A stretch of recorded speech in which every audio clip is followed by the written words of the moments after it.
ഇതാണ് ഞങ്ങൾ അമൃത്സറിൽ താമസിച്ച ഹോട്ടൽ പാർക്കിൻ്റെ ഒരു റൂം ടൂർ. ഇത് അമൃത്സർ എയർപോർട്ടിൽ നിന്ന് വളരെ അടുത്തുള്ളൊരു ഹോട്ടലാണ്. കാരണം ഇത് 5 മിനിറ്റ്സ് ഡ്രൈവേ ഉള്ളൂ. ഞങ്ങൾക്ക് നെക്സ്റ്റ് മോർണിംഗ് ശ്രീനഗറിലേക്കുള്ള ഫ്ലൈറ്റ് ഉള്ള കാരണം ഞങ്ങൾ ഈ ഹോട്ടലാണ് സെലക്ട് ചെയ്തത്. അപ്പോൾ ഞങ്ങൾക്ക് ആക്ച്വലി ഒരു സ്റ്റാൻഡേർഡ് റൂമാണ് ബുക്ക് ചെയ്തത്. പക്ഷേ അവർ നമുക്കൊരു സ്വീറ്റ് റൂമാണ് തന്നത്. അപ്പോൾ അതിൽ മാസ്റ്റർ ബെഡ്റൂമും സെപ്പറേറ്റ് ലിവിങ് റൂമും കിച്ചനും ഒക്കെ ഉണ്ടായിരുന്നു. നോർമൽ ഒരു സ്വീറ്റ് റൂം പോലെ. പക്ഷേ ഞാൻ ആക്ച്വലി ആദ്യമായിട്ട് ഹൈലൈറ്റ് എന്ന് പറഞ്ഞാൽ ആദ്യമായിട്ടാണ് 2 ബാത്റൂം കാണുന്നത് ഒരേ ഒരു ഹോട്ടൽ റൂമിൽ.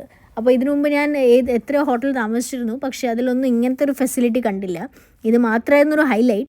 കാരണം പ്രോപ്പർട്ടി കുറച്ചൊരു പഴകിയതായിരുന്നു. അങ്ങനെ കുറേ മെയിൻറ്റെയിൻ ഒന്നും ചെയ്തിട്ടില്ല. പ്രോപ്പർട്ടി ആക്ച്വലി ബാത്റൂം നമ്മൾ നോക്കിക്കഴിഞ്ഞാൽ നമുക്ക് മനസ്സിലാവും ഒരു ഹോട്ടലിൻ്റെ ക്ലീനിങ്ങും കാര്യങ്ങളൊക്കെ എങ്ങനെയാണ്. ബാത്റൂം അത്ര നല്ലല്ലെങ്കിൽ ബാക്കിയൊക്കെ നമുക്കൊരു അസൗകര്യമാണ്. ആക്ച്വലി ഒരു തൃപ്തി തോന്നില്ല. അപ്പോൾ അങ്ങനത്തെ ഒരു ഹോട്ടലായിരുന്നു ഇത്. പിന്നെ ഫുഡിൻ്റെ കാര്യമായാലും ഞങ്ങൾ ഓർഡർ ചെയ്തിട്ട് കുറേ ലേറ്റൊക്കെയാണ് വന്നത്. ഞങ്ങൾ കാരണം വിശന്ന് വലഞ്ഞാണ് ഞങ്ങൾ ഉച്ചയ്ക്ക് അവിടെ എത്തിയത്. പക്ഷേ അവർ കുറച്ച് സർവീസൊക്കെ ഭയങ്കര സ്ലോ ആയിരുന്നു. പിന്നെ ചിക്കൻ ഓർഡർ ചെയ്തൊന്നും ഫ്രഷ് ആയിരുന്നില്ല. അപ്പോൾ അങ്ങനത്തെയൊക്കെ ചില മൈനസുകളുണ്ടായിരുന്നു. അതുകൊണ്ട് ഈ ഹോട്ടൽ ഞാൻ ആരെങ്കിലും അമൃത്സറിൽ പോകണമെങ്കിൽ റെക്കമെൻഡ് ചെയ്യില്ല.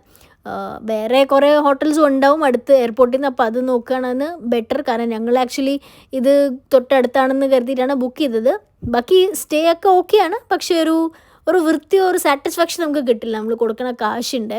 എസ്പെഷ്യലി ഫുഡും കാര്യങ്ങളൊക്കെ ഫ്രഷ് അല്ലെന്ന് നമുക്ക് മനസ്സിലാവുമ്പോൾ പിന്നെ അവിടെ പിന്നെ നിൽക്കാൻ തോന്നില്ല. ഞങ്ങൾ ലക്കിലി ഒരു 1 നൈറ്റ് സ്റ്റേക്ക് വേണ്ടിയാണ് അവിടെ നിന്നത്. അതുകൊണ്ട് കുഴപ്പമില്ല. കാരണം നെക്സ്റ്റ് ഞങ്ങൾ വേറൊരു ഹോട്ടലിലാണ് താമസിച്ചത്.